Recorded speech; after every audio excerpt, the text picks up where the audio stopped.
Test 1 2, test 1 2. Check. Ladies and gentlemen, this is The Vocal Minority with Nick and Steve. Nick Reynolds, Steve Harness, and Cousin Brewski. The Vocal Minority with Nick and Steve. Take one. Look at that. You already found us. It's The Vocal Minority with Nick and Steve, all of Brewski. If you're feeling down, you're feeling tired, and just beat up, I mean, you've come to the right place where maybe we'll motivate you. Maybe we'll make you further depressed. You'll have to stick around and find out. It's a grab bag. That's a good point, actually. Find us on the website, thevocalminority.net, and the social medias. And we were discussing a couple episodes ago that we've got another super fan out there that used to listen to our original radio show, which is like 20 years ago at this point, and has rediscovered us. But Brewski, it's pretty funny. This guy is sending me notes as he goes through the episodes, and this guy feels so bad for me. He's listening to me going through the divorce, me getting thrown out of the house with the fiance, and I feel terrible that my life is depressing this man. So funny, dude. That he's giving little snippets of, oh man, I can't believe you got kicked out. And Steve's like, oh yeah, just wait to see what fucking happens. It is funny. Anything yet? Right. I mean, it's kind of like I was telling Nick. It's like we watched a movie already that this guy's now watching, and I don't want to spoil anything, so I don't want to tell him how it all ends. But it's so funny to watch somebody live all of our lives like a year and a half behind us. Yeah. And it bums me out that it bums him out to live vicariously through my life. Oh, do you actually feel bad about it? Or are you just saying that like, yeah, I feel bad, dude? Or do you actually feel bad? I feel a little bad for the guy that is dragging him down. And I feel a little bad for myself that I'm a story that other people are like, oh man, that poor guy. You're a sob story, dude. Come on. Well, let's turn that frown upside down and get into the program, dude. Big things are happening in your life, in your world. I feel like this is the year. 2024, all even numbers. I got to nail it this year, or I'll never do it. And nail it? Nail multiple things, maybe. I don't know. Well, I think that's a good sign, Steve. You're now meeting people that have bumps on their chest and, triangle fur below their waist. How does it feel, dude? I mean, to get back into the game of dating and women. It's interesting that's how you describe women, that's where your brain goes to. Triangle fur. I love the top of mind things that come out of our mouths on the show. I called a woman last week on the show a troll monkey, and I realized I've never used that term in my life. And for some reason, I called a woman a troll monkey. Yeah, and it would fit. Speaking of the triangle fur thing, back in the 70s, probably like 76, 77, Hustler magazine came out with a cover that actually had like a close-up of a woman's crotch wearing a bikini bottom, and it had had pubes sticking out of it. But but the best part about it, there was a sticker on the front of it because the cover was scratch and sniff. Really? Yes, it was. What did it smell like? Honest. But when I got a hold of it, it was probably 5 years later on. So it was teenage boy semen. Who knows? Listen, I'm fine. First of all, I don't want any bald on the poon patch, I don't like that. I don't want any bald. I want to feel like I'm making love to a woman, not a child, So I'm just not down with it. Hair, I like it. But if it gets unruly, we were talking about on the program last week, even when the three of us get unruly, like we'll just go shave it up a little bit. A little wolfy. Yeah, a little wolfy. We don't need to do shapes or lines or anything like that, but just kind of manicure a little bit. That's kind of what my favorite is, unless it's going to be a very nice, on the thick side, landing strip. Yeah, I agree. A woman's crotch is not Vanilla Ice's eyebrows or whatever. Right. Like, you shouldn't be shaving lines and shapes. Yeah. Well, I would not say a this. Rorschach test. Back in my early 20s, I went on a date with this woman named Shelly. And we're at Shelly's apartment, and things are kind of happening. And I had my hand on her back, and then I went to her lower back. And I started feeling something, and something felt a little odd. Okay. By the time I got this woman naked, she had so much hair. It went from her pubic region all the way down up to the backside of the crack of her ass. Ooh, yeah. And it was long, thick black hair too. Was she Greek? Italian.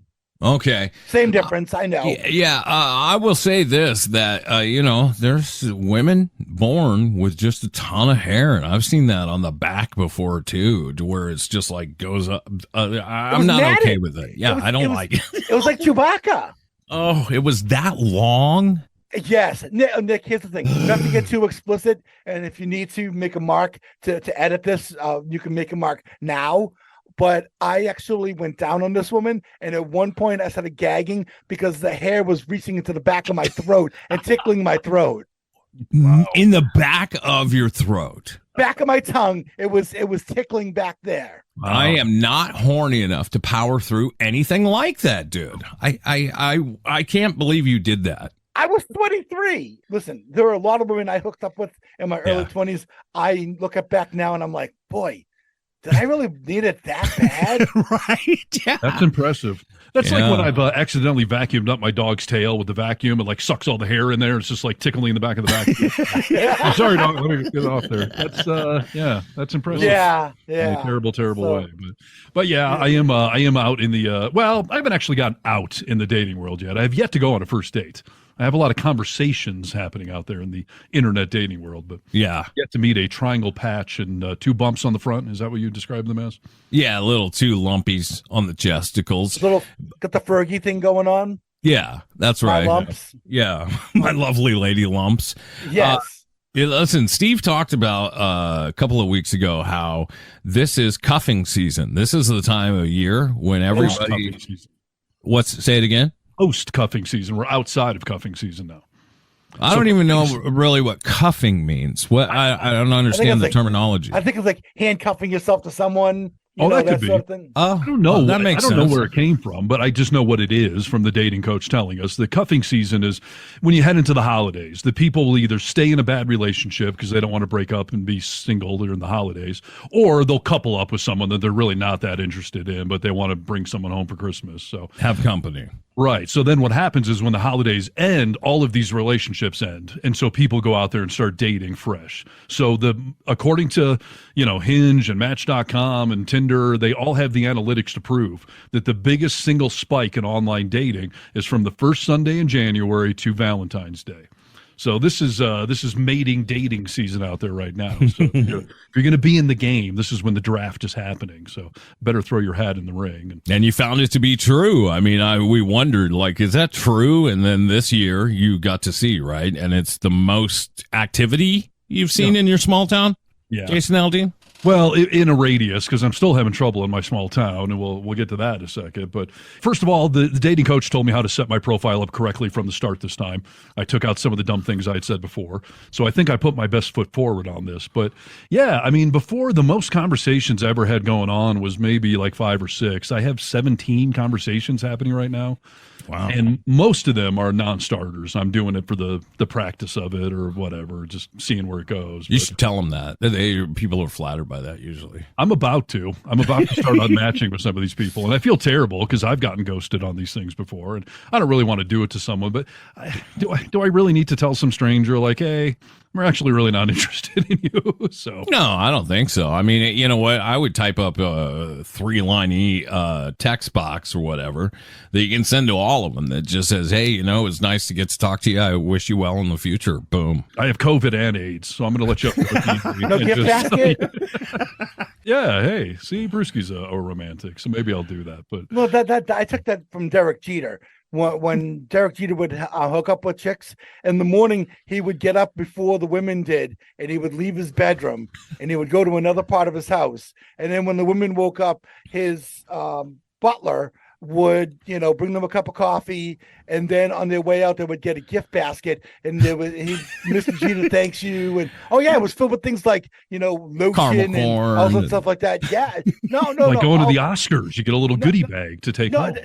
But it was all really like top-notch stuff, like something you would spend a lot of money on, like Saks Fifth Avenue. That cuts down on the rape allegations if you give them nice stuff on the way out. There's that. So I have realized, Nick is my I don't know, my Cyrano. He's my Mr. Miyagi. He's my sort of mentor shadowing me through this dating process.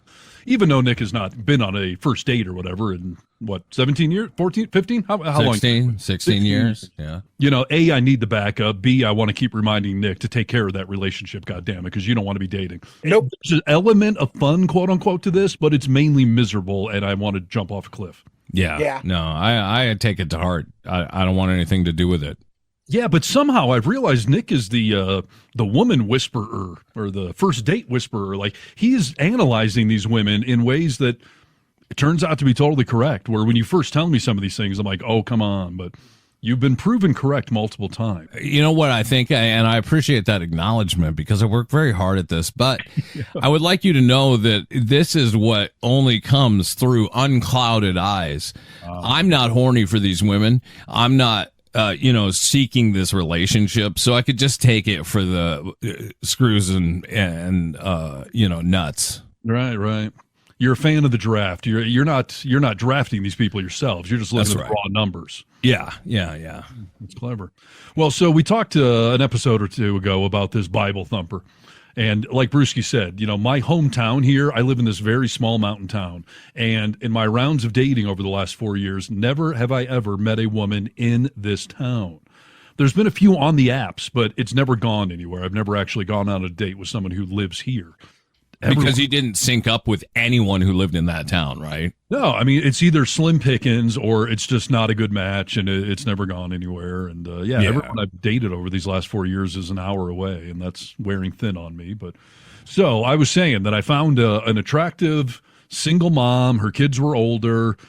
She was attractive. She lived in this town. She was attractive. So these were the things that stood out to me that, hey, wait a minute, there's a good-looking mom in my town. But we found out on her profile, she listed herself as a Christian. In case you've never listened to the show, I'm not a big fan of organized religion. I tend to offend people that are. And so, Nick, what was your thought? Because I said, listen, I can look the other way if you're not going to shove religion in my face. If I can sleep in on Sunday and you go to church, like, I think we can make this work. Yeah, I said, there's no way, dude. There's no way. Okay, because first of all, if someone is actively religious, because, there's some people who are just religious, but they're not real active about it. She goes to church every Sunday, sings with the choir. I think just for the hard moments in life, especially, or just even in the day to day, because, I mean, she kind of said this now after I made this prediction that, like, I need day to day in my life. Like, I listen to worship music during the day when I'm having a bad day. This is what gets me through. Yeah, I do want to hear it.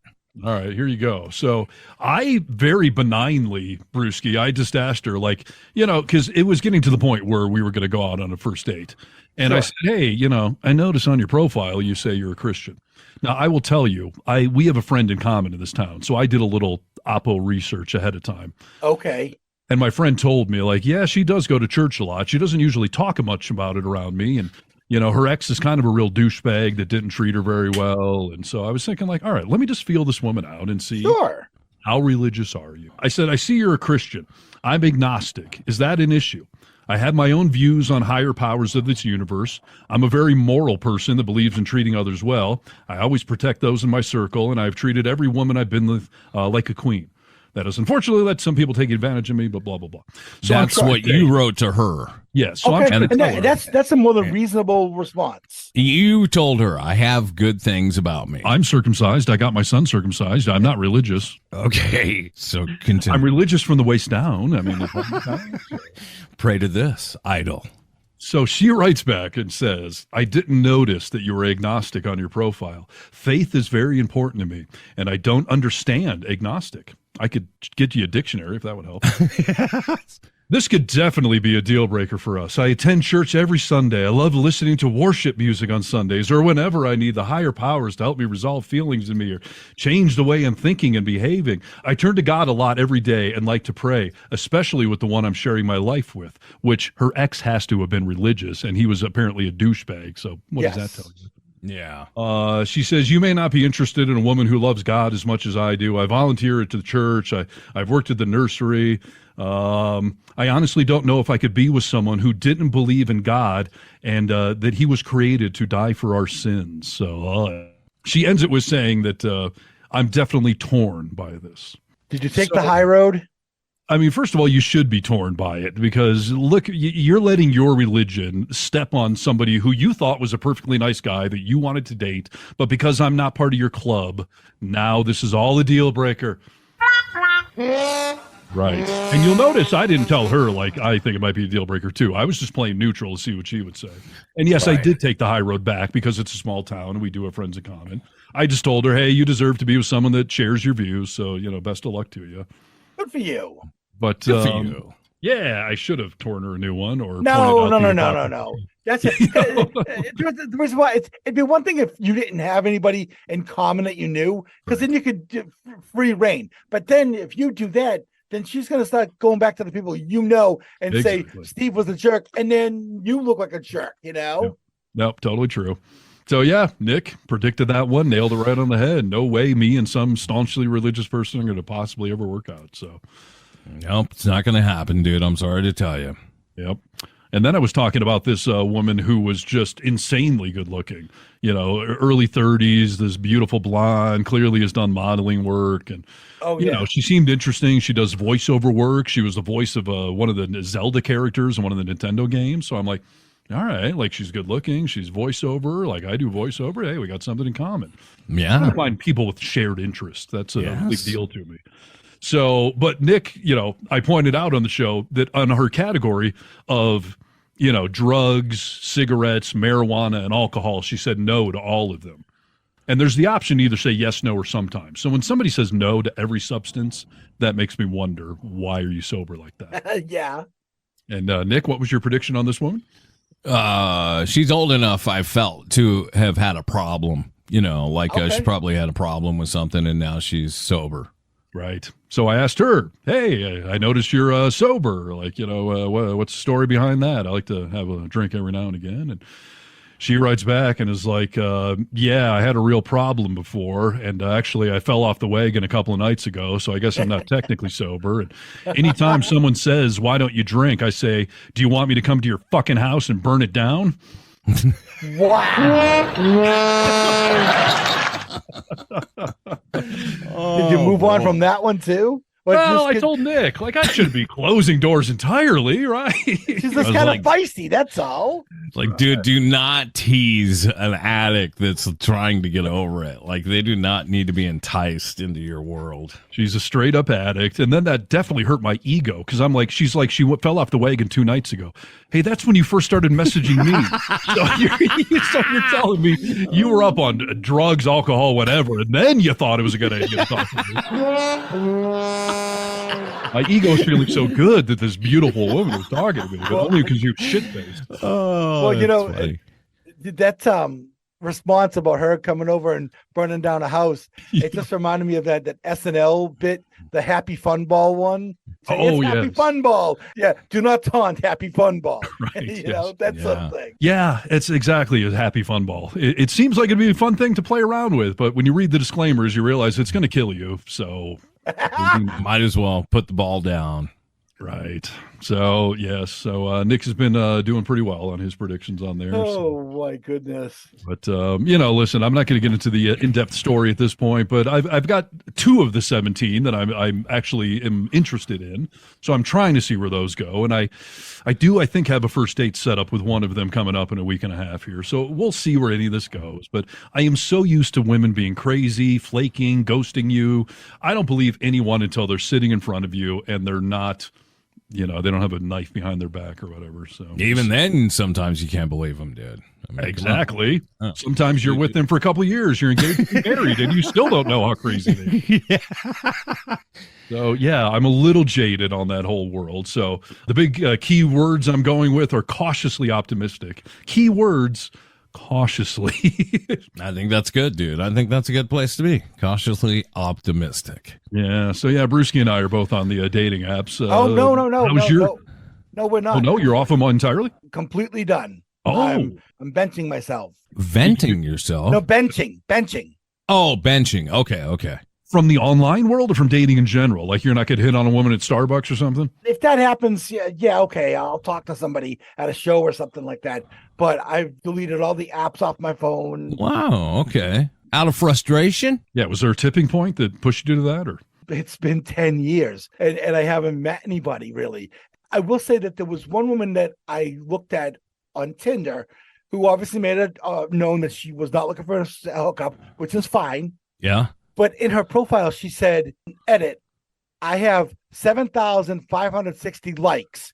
Give me time to go through them, guys, and I'll get back to you. Oh. Now, this woman wasn't amazingly beautiful. She was okay, but she had over 7,000 likes. Competition out there is crazy. That, and then, like I told you guys, when I was on OkCupid, the only people that were liking me were women that obviously did not read my profile entirely because they're super religious, or they're from Kenya or Nigeria.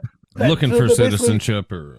Yeah, exactly. That's exactly it. So if that's who's liking my profile and not women in my own area, then I'm just not going to do anything. It is tough, and I would imagine it's a catch-22 being a big city. There's more options out there, but then there's more competition. There's going to be more catfish, more scammers, all that kind of stuff. Well, and the thing about it is like I've gone through and edited my profile. I've brought it down to be more manageable, so you're not reading a whole lot of stuff. But I make sure that everything on there is projecting the best of me without sounding bitter or anything like that. I'm just not getting any responses. So I've just decided, rather than being disappointed, I'm just going to get off the apps. We'll see what happens when I go to Viva in April. That's your opportunity to meet a like-minded person that enjoys some of the same things you do. And I think that's what's going to be good for you, Brewski. I think that, events like that, because you are where Steve doesn't want to talk to somebody at Starbucks or,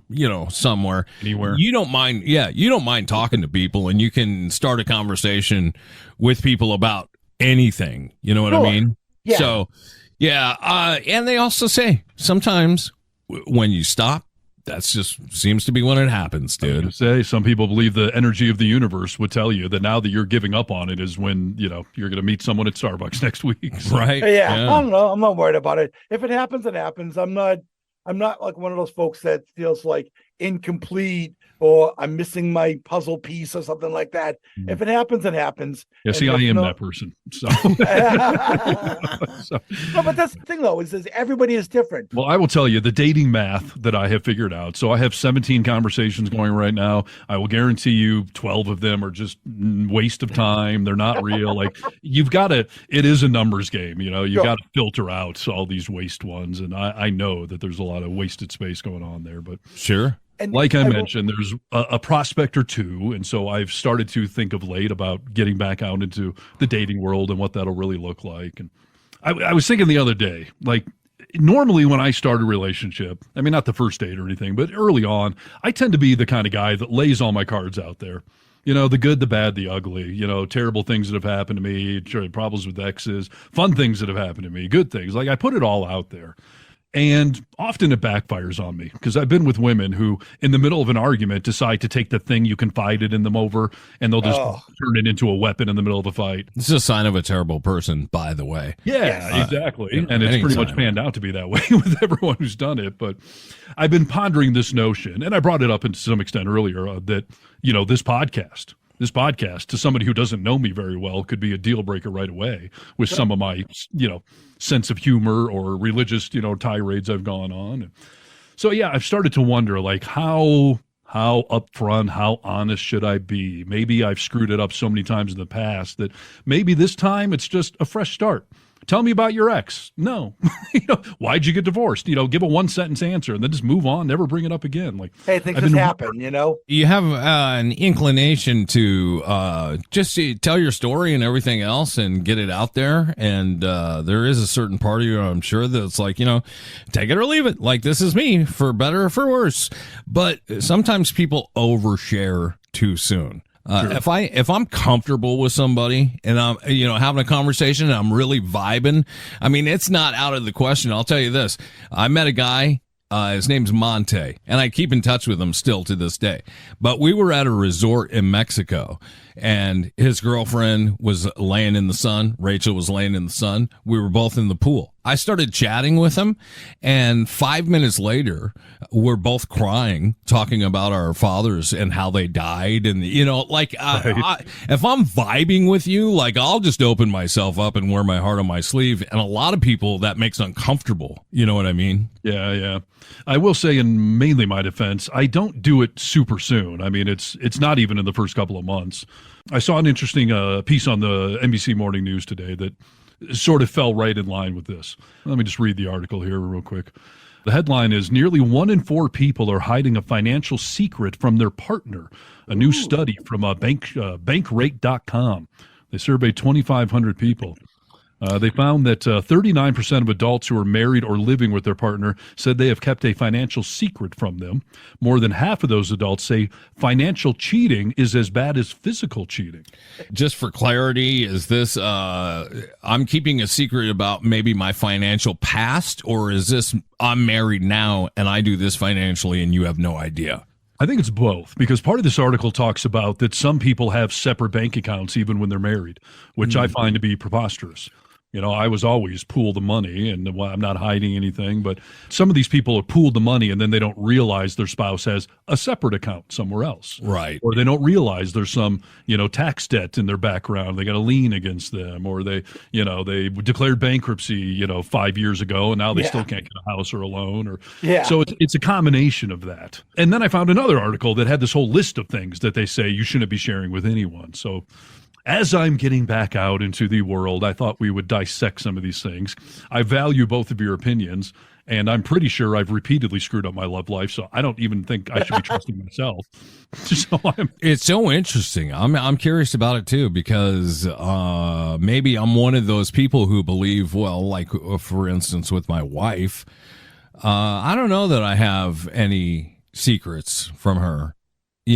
And maybe we'll see on this list that's a bad thing. There's some things I should have kept to myself, maybe. The financial secret, I mean, that was one of the things. I mean, it's really not a big deal. It drove me nuts for a long time, but I've got IRS tax debt that I've come clean, and I'm on a payment plan, and, I'm not getting arrested or anything, but yeah, I got tax debt.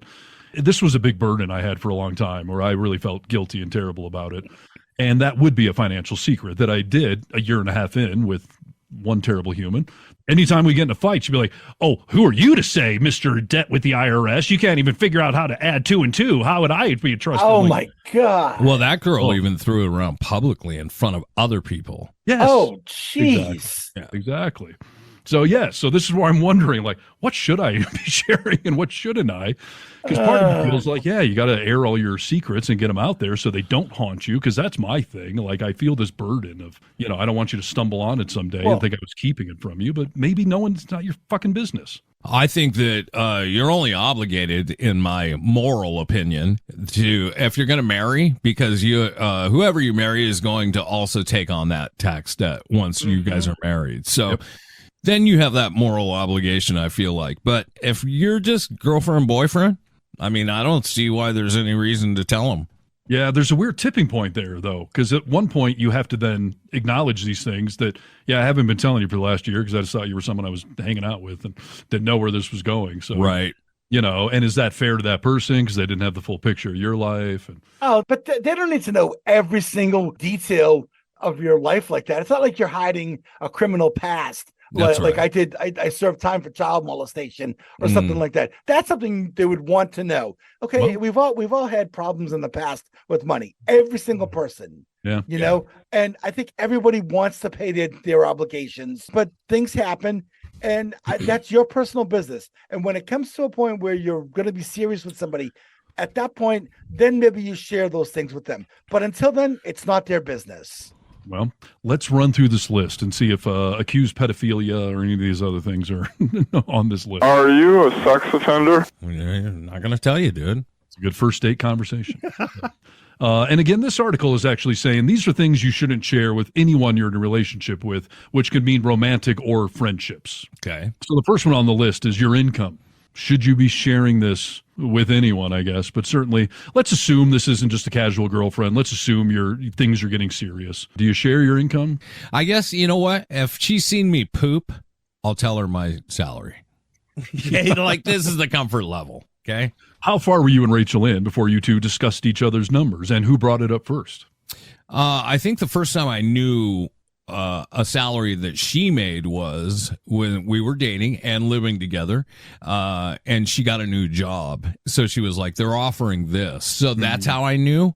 But the job that I've had most of our relationship, she knows what I make because we're married. I mean, it goes into the same bank account. So yeah. I will tell you, I should have seen it as a red flag. I dated a CPA once, and she was an auditor of companies. And very early on in the relationship, she was grilling me on business practices and my salary. And I just wrote it off to, oh, this is what she does for a living. She must be serious if she wants to know what our financial prospects are and all that stuff. But it was way too early in the relationship for somebody to be grilling you. It's one thing if I offered it up, but to be grilled about it in reverse. Or if you were hiring her as your CPA, then those are valid questions to ask. Yeah. All right.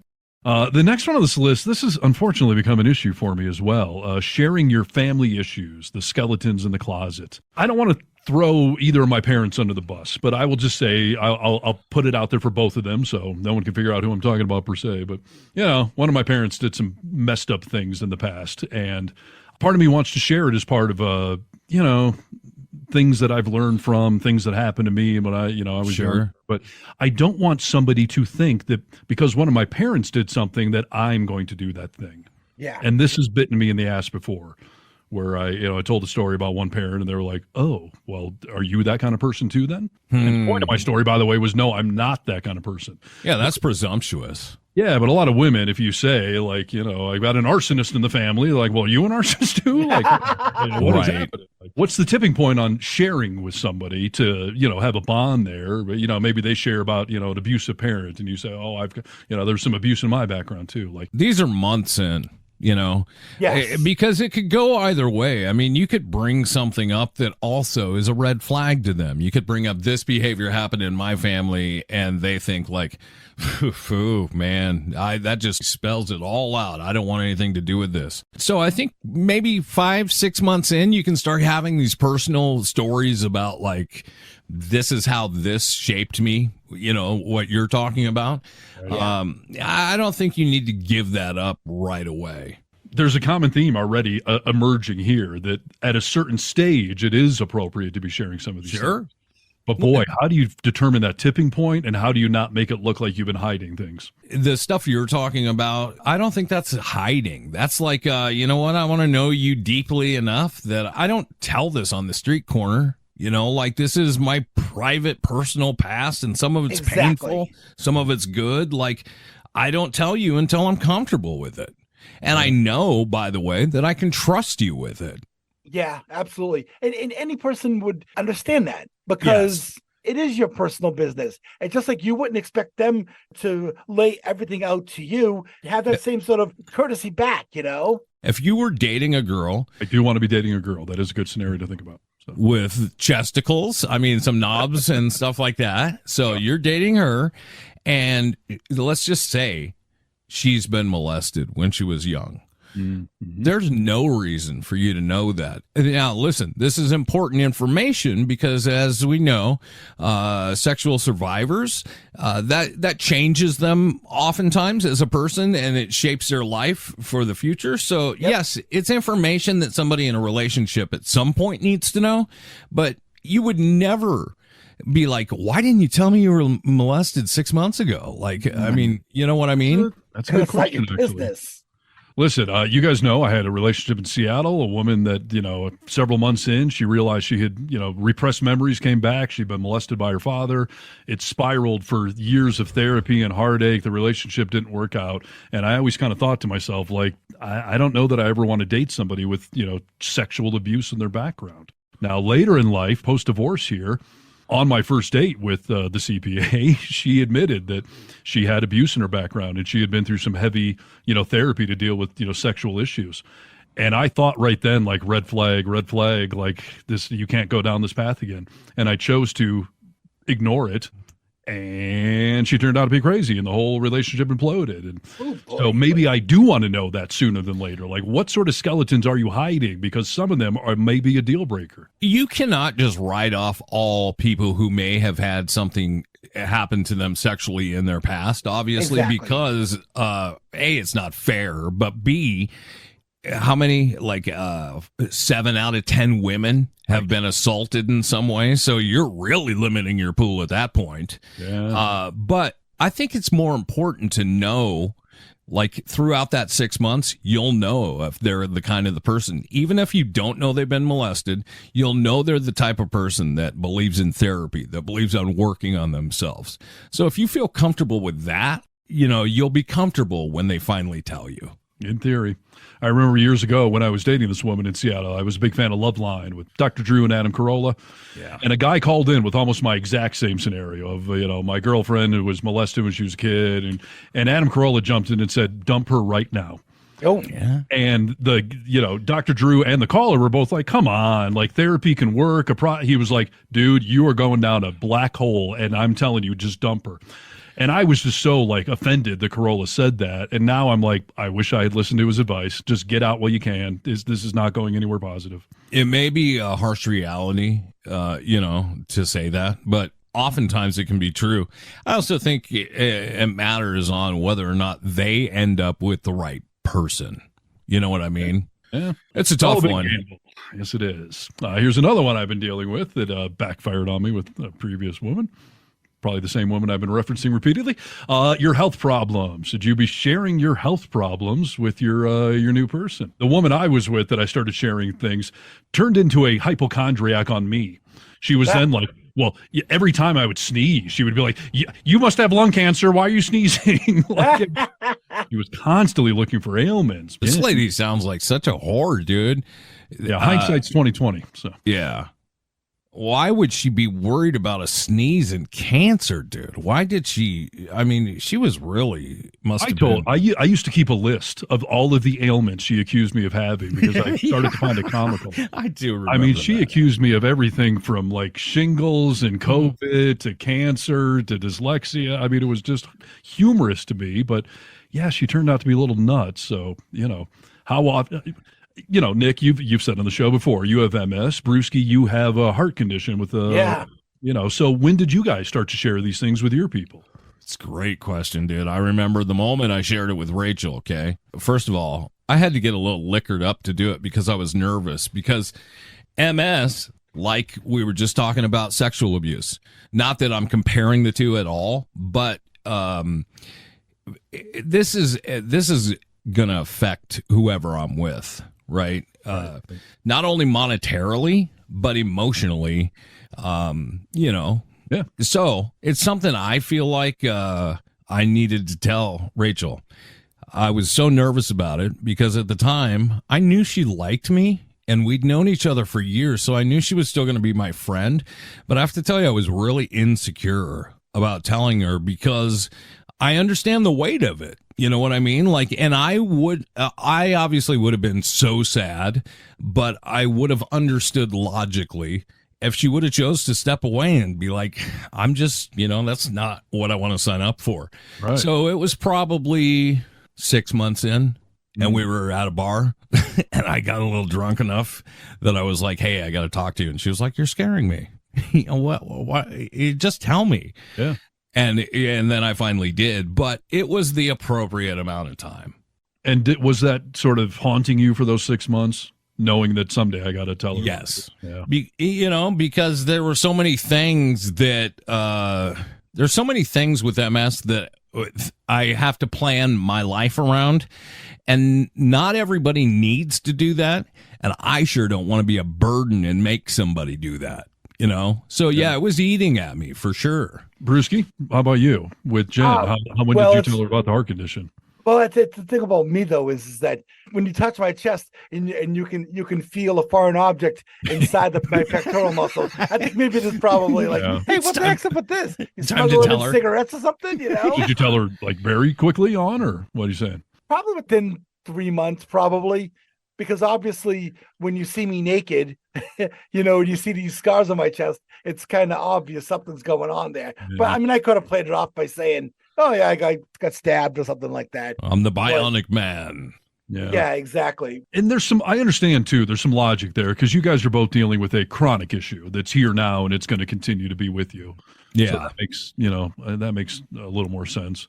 And the burden that I imagine, you and Nick especially were feeling like, if I was you, I would have wanted to get that over with as quickly as possible just so I would know. But you're right. You can't do it too quickly because there's no foundation there. Thinking back on it, like I think I must have thought, and I don't remember thinking this, but I must have thought like, I want her to like me enough. If this is date number 2, she'll just be like, you're really nice. We can go to football games every once in a while, but no. What about an issue you had that is now gone? And we haven't talked about this on the show yet, and I'm not going to get into the whole story, but I developed a rare form of skin cancer this past year, and I had to have an operation. It was in a highly sensitive part of my body, and, scared the crap out of me, but surgery worked. It's all gone and clear. Is that something you share at some point, or it's done, it's over? I don't really want to talk about it, so whose business is it? I'm just going to take your situation, okay? Because I can't think of anything for mine that I've got past that I could talk about that way. But I would only say it would be necessary or to tell somebody that. If you were trying to say like, hey, I've been here before, we'll get through this. This happened to me when I was this age, Otherwise, I don't know, dude. I mean, that's definitely a conversation that's way down the line. It's not first 6 months even conversation. What if, like Brewski was saying, naked and like, hey, what's that scar you got there? What's that about? Yeah. Do you lie? Or do you say like, well, it's a whole story, let me tell you. Or maybe you say, that's a whole story with a good outcome, and I'll have to tell you someday. I don't know. I don't know. It all has to come down with you being comfortable, dude. If you're comfortable, I would say go for it, but put some thought into some of these things. Don't just be like, oh, on date number 2, be like, oh, I'm going to tell her this tonight, and, this is things you need to think about, and you need to think about your delivery, and you need to, think about how that conversation might go. Yeah. All right. What just happened? I don't know. You okay? I got a terrible fucking cramp in my thigh. Oh, jeez. Oh, okay. Wow, I was For those of thinking you the not worst. watching, Nick just leapt out of his chair with a moan and groan. Ooh, yeah. Have we known each other long enough for you to tell me what's going on? Yeah. Did you just get a Charlie horse out of nowhere? In the back of my thigh, dude. Oh, your hamstring. Oh, yeah, my hamstring. Oh, God, dude. Yeah, no, I'm okay. It's dying down now. All right. You good? Yep, I'm good. All right. Let's bust through a few more of these things. Here's a great one. Your spiritual beliefs. At what point should you be discussing that? I think it's before date 1, personally, as I've articulated already. It's why it's on my profile. It is on dating profiles. What is your religion? So yes. Yeah, I think it's that's a no-brainer right up front. I think that should go along with politics, whether you're a vegetarian or not. Yes, I Well, agree. think about it. If you're planning a date and you want to take her to a steakhouse, you don't want to be surprised by her saying, "Oh, I don't eat meat," and then you're like, "Well, you know what I mean?" So yeah. Yeah, I have argued many times, politics and religion. I think you get that stuff out of the way immediately because I don't think it's going to work, especially politics. But this article is saying this is your personal business you shouldn't share. I don't believe that with friends or girlfriends. That, they used to go back to when we were a kid and they said, politics and religion you don't discuss. The world has changed for sure. You used to not talk about that stuff. Did it make it a better world? I don't know. I just think that it hid things. Yes. But I mean, you're just being polite. You're not actually being honest with anybody. You're just you're not telling them. That's all. You're not lying. You're just not telling them. Yeah. Great example is one of my neighbors. They've moved away. When I met them, they were just nice people, and we were neighborly to each other, walking out to the mailbox, hi. Maybe have a drink once in a while at one of our houses. Then I found out their politics, and they found out mine. And, we still said hello every once in a while, but we did never go to their house anymore, and they didn't come to ours. So, yeah. I think there was a time in our country where politics weren't so divisive, and maybe to some extent religion wasn't quite as divisive, but it definitely is nowadays. As we've talked about, politics nowadays speak to your moral compass, how you view other humans in this world. Yes. And this religious woman we were talking about earlier, could you imagine if she and I went out on several dates and we're like, hey, I really like you. And now we discover, oh, you're staunchly Christian and would never be with someone like me. Like, get that shit out of the way up front. In case anybody doesn't know, God calls it an abomination. The next one on the list, we were just talking about childhood traumas. Should you be sharing skeletons of child molestation and all that kind of stuff? Like, not right away, probably, but at some point, if it's still an issue for you, I think you have to confess these things. Like, if I can't touch you a certain way because I'm going to remind you of Uncle John, like, you probably know that. Uncle John, dude. Who is that? It's always the uncle. Okay. So, yes, but this thing says never share those kind of things. I would disagree. That is so weird that you would never share that with your partner once you're married, have kids, all that, that you would never share that. Then why are you married, dude? Yeah. Again, there's the recurring theme here of the tipping point. Apparently, the first 6 months, this all should be no-nos or whatever. But then after that, at some point, I can't imagine marrying somebody with something in my closet that I'm afraid if it came out someday. Anyone I start a relationship with now, by the way, I've documented my entire life on the first 106 episodes of this podcast. So, it could all come flying out one day if my next person is like, hey, I do want to go back and listen to all those shows. And I'm like, no. Let's have a talk first because I got a few things to share, And as we've learned, dude, that there is a time period where someone you may be dating is fine with listening to all of that. But there's a tipping point for that, too, that maybe, I don't like listening to that anymore. I don't want to hear about that stuff. Right. How about this? Your frenemy list. Don't share your frenemy list with your person. I think it's maybe kind of like ripping on your friends that are enemies or what? Yeah, your friends that are enemies, people that I'm friends with them, but I really don't like them. I think it's similar to ripping on ex-girlfriends or whatever. Like, does it just show that you're a hateful person if you're sharing these things? But I don't have frenemies. I mean, I have enemies and I have friends. I'm not fake that way, so it's not a problem for me. Well, have you ever had a coworker though that you're friendly with because you work together, but like the guy we were talking about in Seattle, there was a racist that was calling Jimi Hendrix the N-word and stuff. We were all friendly because we worked together, but I'm not going to go actually hang out with this guy. So I don't know. Do you share some of the secrets you're sitting on with your friends? No, I mean, you know what, Brewski, tell me who said this. Smart people talk about ideas, and dim-witted people, they talk about other people. I think it was Eleanor Roosevelt said. Yeah, exactly, yeah. But the deal is that, that just makes you sound petty. I got other important things to talk to you about. So, yeah, frenemies, no, it's not on my list of things to talk about. What about exes? I've had some relationships where you're very open about all of the crappy things that have been done to you. And this same woman I keep referencing, I mean, we had punching bags of exes that we talked about a lot.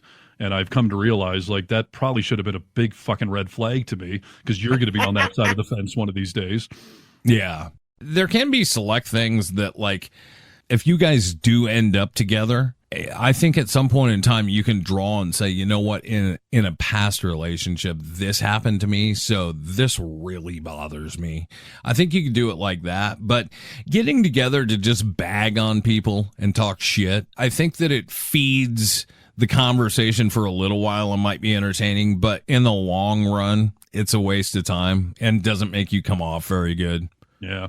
This is something I'm struggling with currently, moving into new relationships. I've had some pretty crappy things happen to me with exes. And part of me feels like that's sort of the story of my life, and you can't really understand what I've been through. So I feel like maybe it's okay to share these stories once and be done. But if you're circling back and constantly making that person a punching bag, constantly bringing up exes, that's got to be too much. I don't even know if you need to bring them up once, dude. I feel like you might feel like that you need to be absolved. Just get it out of the way and say this. Yeah. So we can move forward and then, we're done. We're good. But I don't even know that you need to bring it up until it's relevant. Yeah. Yeah. This show was really created to catch-22 for me. Because my inclination right now is my past is my past. My life is ahead of me. I don't want to talk about that crap. but it's all out there on the interweb for somebody to go discover. And I guess that's them taking that step. If you want to go listen to it, then sure, let's talk about it. But I'm not going to sit here and bring it all up. You're completely right. That way, if they want to do that, it is what it is. Like, you went and opened up Pandora's box. I can tell you about it if you want me to, but like, this is where we're at right now. Let's just do this. Yeah.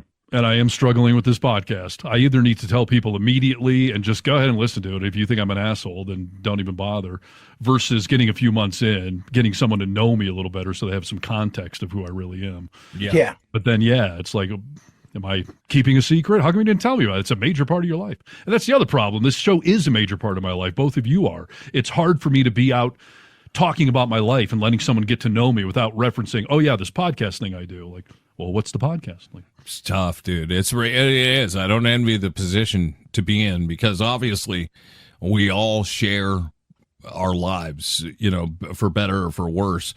It doesn't affect me, really. I mean, maybe I might be like, a friend here or something, that I need to explain, but not a romantic interest. Like, that's really tough, dude. Yeah.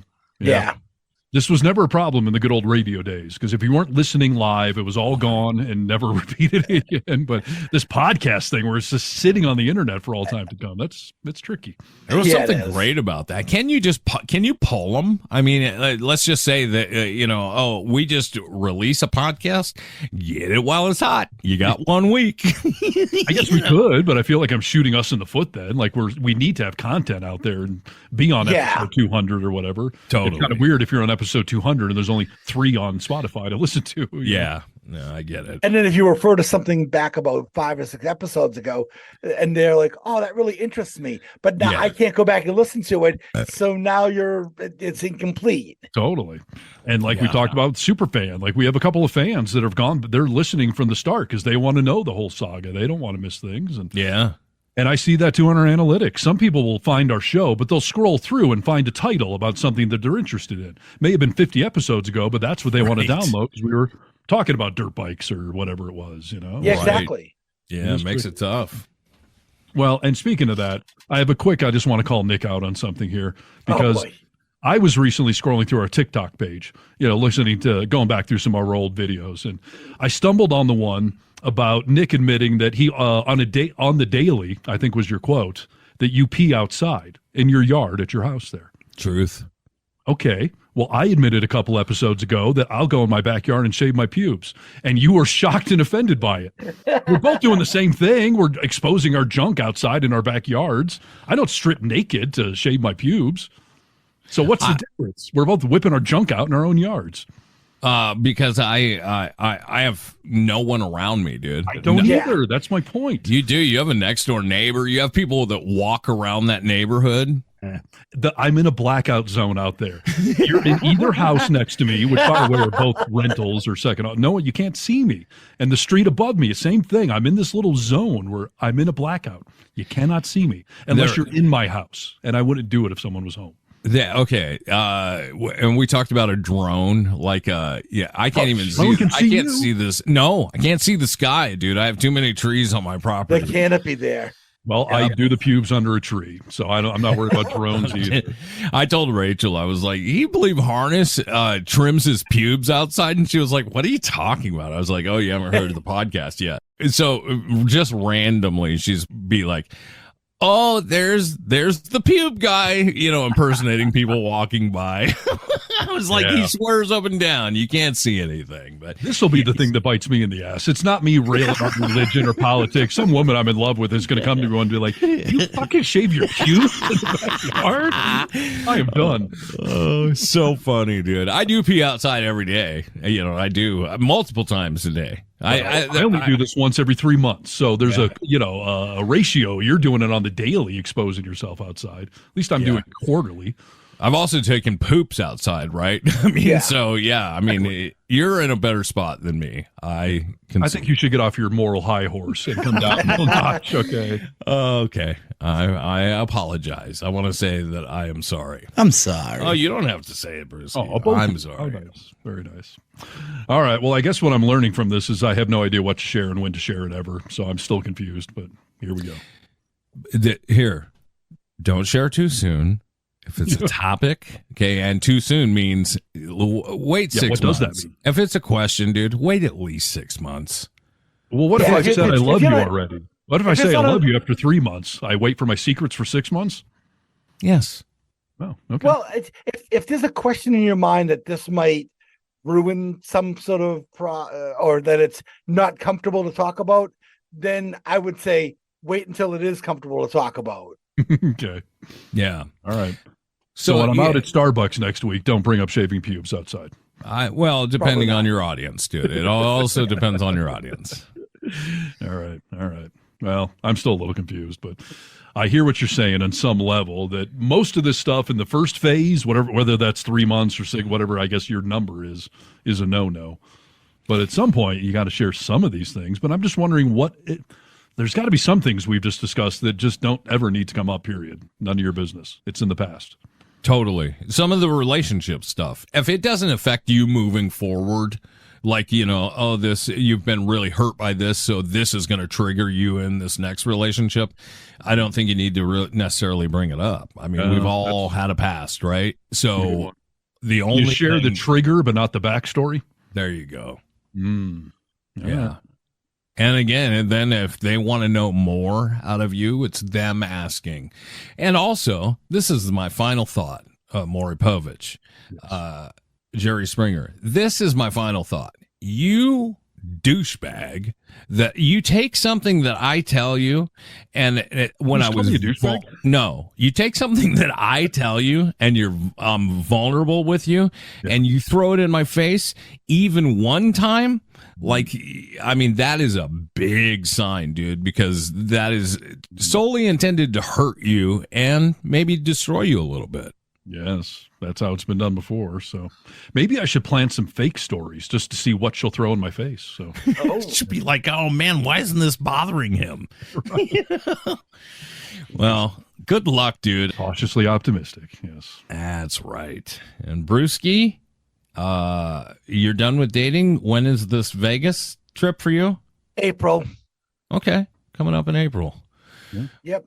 I see you with a little lady down there, especially in those new custom clothes, dude, and those nice watches. Come on. I think it's going to be good. We'll see what happens. I think this is the year for good fortune for the vocal minority gentleman here. So, keep your eye open. That's right. Moving forward. The Vocal Minority with Nick and Steve, Alla Brewski. That's who we are. We do the podcast, a couple of episodes each and every week, and we have a website too. Yeah. thevocalminority.net, and we're on all the relevant social medias. Go find us, and don't scroll back too far if you and I are going on a date on time. That's a fact. Yeah, just leave it alone, dude. Leave a good thing alone. Yes. Brewski, please do it. Goodbye, Brewski. And we say bye-bye. Test 1 2, test 1 2. Stop. Hi, I'm John Ledbetter. I'm going to love Nick and Steve all over their backs and bottoms. What is the vocal minority? Dumbass, try and be clear.